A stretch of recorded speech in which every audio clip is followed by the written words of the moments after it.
I was driving home from town after doing grocery shopping, noticed smoke. It wasn't a lot. We got our first report just before 1 o'clock in the afternoon. I was at the district office, drove up here, hiked up to the fire. When I got on it, it was not anything super exciting. We'd taken a great hike, and all of a sudden our phones just lit up.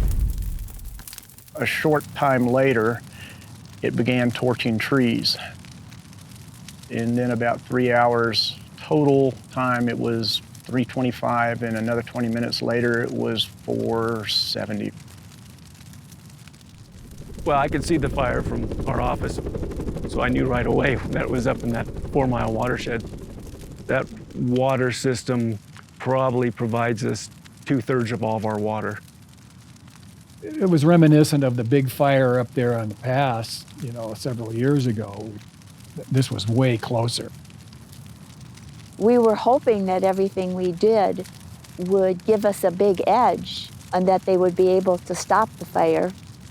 But at the same time, we thought maybe we could lose everything.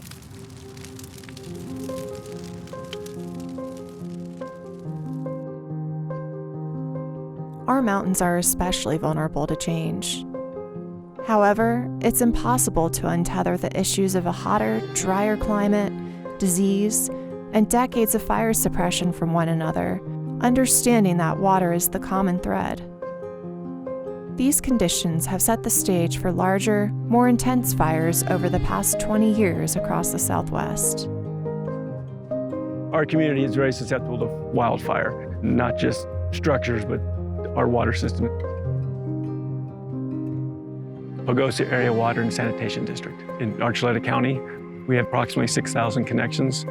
70 square miles makes us a fairly large geographical water district.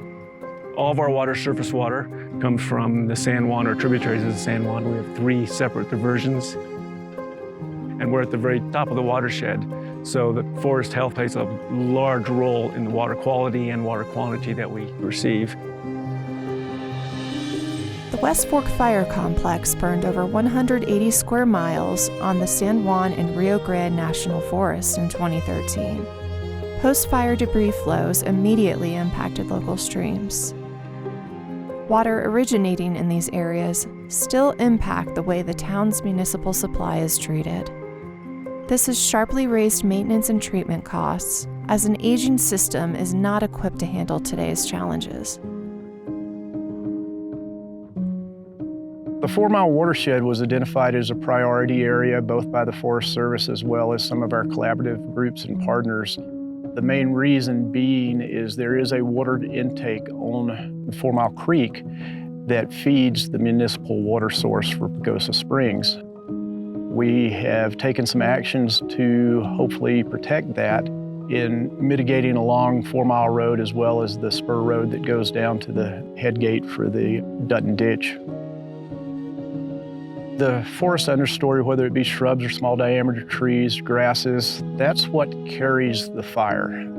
What we did is brushed out within about 25 to 50 feet of the road itself, shrubs, small diameter trees, and so forth, then came along with a chipper, chipped that material, dispersed it, and that would give us a little buffer, something to work off of in the event of a wildfire. This treatment was completed in 2021. As luck would have it, or lack of luck would have it, we had the Plumtaw Fire the next year. The spring of 2022 is extremely dry, even for Southwest Colorado. Low humidity, high winds, and an absence of recent fires on the landscape made conditions ripe for a high-intensity, long-lasting wildfire. On May 17th, officials feared the worst. The Plumtaw Fire gained momentum in the 4-mile watershed, just 7 miles north of Pagosa Springs.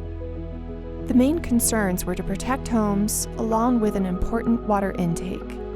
It was also crucial to keep the fire out of rugged, steep wilderness, where it would be impossible to overcome. We were able to do a small burn operation off of the road, off of the area that we had treated in 2021, and that was able to hold the fire along 4-Mile Road. The mitigation work gives us decision space. It gives us the time to come up here and think about things and work out a plan to be successful.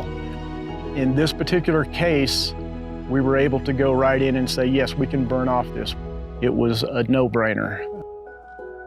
The wind did produce the next couple of days, but we had some high base clouds with it that aided with some of the solar radiation and heating. The fire burned in places into more of an aspen mix, which doesn't burn as readily as the mixed conifer or the ponderosa pine forest. So we had luck on our side. Fortunately, we were prepared for this. Fuels treatment doesn't eliminate fire. Lightning's always there. Somebody's gonna be out and throw down a cigarette or what have you. It gives us more opportunities to effectively manage a fire when they do happen. Engaged citizens, land and water resource managers, and community planners are collaborating with one another to better anticipate and prepare for wildfires. On-the-ground work is happening, but our forests need a lot of attention. Fire is a natural part of this landscape, and it's here to stay.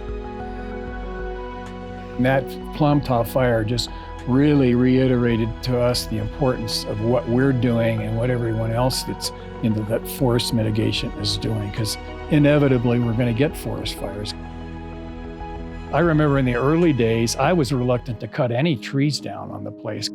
The forest was so thick you could there were places on the branch where you couldn't even get through, that we never knew existed until we started the forest mitigation. You can go back in just a couple of years and see the difference of how the trees respond to more sunlight and more available water. Those trees all look healthier, and there's new growth coming in, new grass underneath them, and little seedlings are starting to appear. The bird count is increasing every year that we do the mitigation as well. We're seeing things we hadn't seen before. Each individual really has to take responsibility.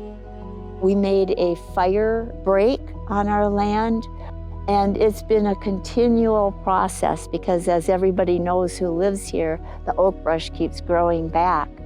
So we keep working on it.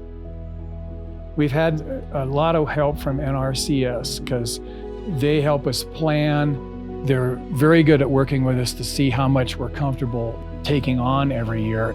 It all totaled up to over $100,000. And then the money that we do get at the end of the year from NRCS, we put back into the maintenance and the machinery. It's a labor of love.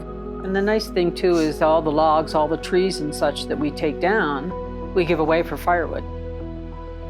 Change can be hard.